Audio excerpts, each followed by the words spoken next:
Un potentiel acte terroriste, selon le FBI. 9 personnes ont été blessées à l'arme blanche samedi soir dans un centre commercial du Minnesota, États-Unis, par un étudiant d'origine somalienne. L'assaillant a été abattu par un policier, qui n'était pas en service. Il s'agissait d'un soldat, du groupe État islamique, a annoncé ce dimanche à MAC, l'agence de propagande de l'organisation terroriste. Selon Daesh, cette attaque est une réponse aux appels à prendre pour cible les ressortissants des pays appartenant à la coalition des croisés. Elle fait ainsi allusion aux pays faisant partie de la coalition anti-djihadiste en Irak et en Syrie.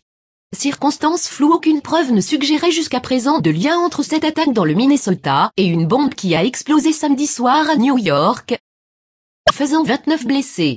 Une autre bombe a aussi explosé samedi dans le New Jersey sur le parcours d'une course à pied, sans faire de blessés. Les circonstances entourant cette attaque restent encore très floues. Un nombre indéterminé de personnes se trouvaient à l'intérieur du Crossroads Center à St. Cloud, une ville située à une centaine de kilomètres au nord-ouest de Minneapolis. L'attaquant est entré dans le centre commercial, dans cette ville de près de 70 000 habitants, vers 8 heures du soir, 03 heures du matin à Paris. Il portait l'uniforme d'un service de sécurité privé et avait sur lui au moins un couteau, a précisé la police. L'assaillant aurait 22 ans. Nous enquêtons sur ces événements du Minnesota comme un potentiel acte de terrorisme. Je dis bien potentiel.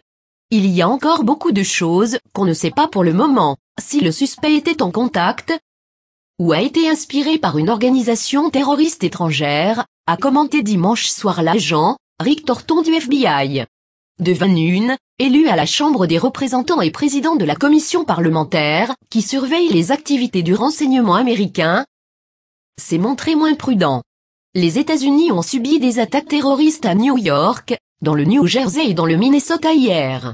On ne sait pas encore avec certitude qui a perpétré ces attaques ou si elles étaient connectées, même si l'EI a revendiqué l'attaque au couteau du Minnesota.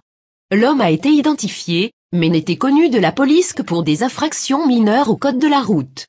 Selon le journal Star Tribune, qui a interrogé le père de l'agresseur avec l'aide d'un interprète, le jeune homme était âgé de 22 ans.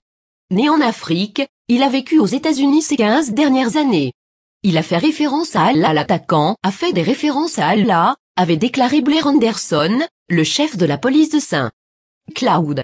Nous avons confirmé qu'il a demandé à une personne au moins si elle était musulmane avant de l'attaquer, a-t-il ajouté.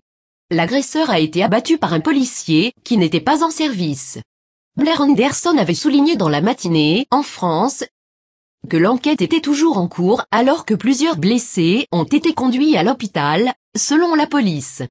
Cet incident intervient quelques heures après 2 autres événements graves aux États-Unis. Une explosion a eu lieu à New York faisant 29 blessés. Si celle-ci est intentionnelle, pour l'instant les enquêteurs n'ont pas de preuve qu'il s'agisse d'un acte terroriste. Avant cela, c'est dans le New Jersey qu'une bombe artisanale placée dans une poubelle à Sazin Park a explosé sans faire de blessés, près du parcours d'une course à pied organisée par les US Marines. Jusqu'à nouvel ordre, ces événements n'avaient pas de rapport entre eux.